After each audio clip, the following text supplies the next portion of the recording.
Tempo, né, ela assolou, digamos assim, o Brasil, e quanto tempo foi necessário para passar aquela grave crise?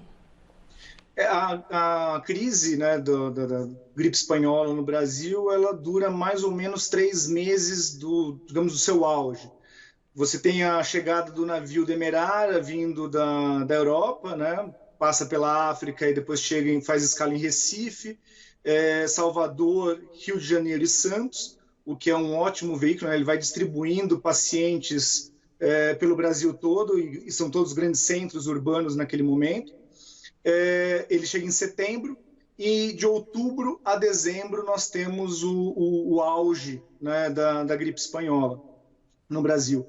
E há uma certa negligência, sim, se demora a pensar em medidas. Para começo de conversa, o navio não entra em quarentena. E vinha de Lisboa já informações de que era necessário, de que era perigoso, e que na Europa a gripe espanhola já vinha fazendo mortes desde o primeiro semestre do ano de 1918.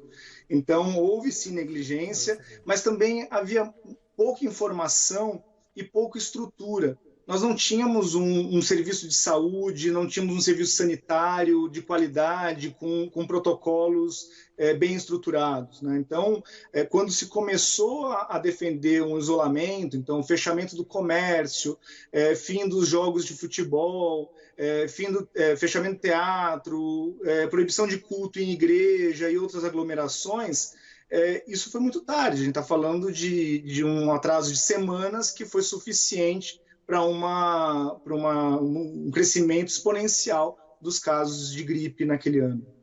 A Michelle perguntou para você a respeito do que a gente pode aprender com o passado. Eu vou fazer uma outra pergunta que tem a ver com essa questão, mas algo se transformou depois desse surto Sim, da gripe espanhola.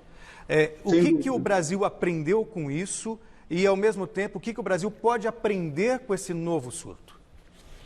Olha, acho que são duas coisas que ficam muito claras naquele momento da gripe espanhola, né? Um é que a inexistência de proteção aos trabalhadores, né, de leis trabalhistas, de seguridade social, agravou demais a epidemia.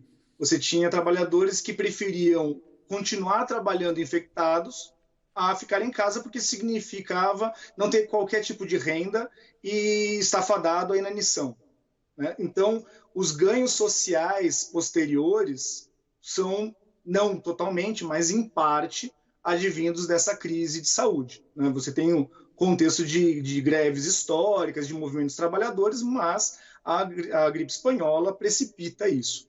A outra questão é a criação justamente de um sistema de saúde. Nós não tínhamos sequer hospital público em quantidade para atender a população. Os enfermos daquele tempo ficaram dependendo, na sua maioria, aqueles ricos com médicos privados, mas os trabalhadores em geral ficaram dependendo de instituições de caridade, Santa Casa, quando havia, né?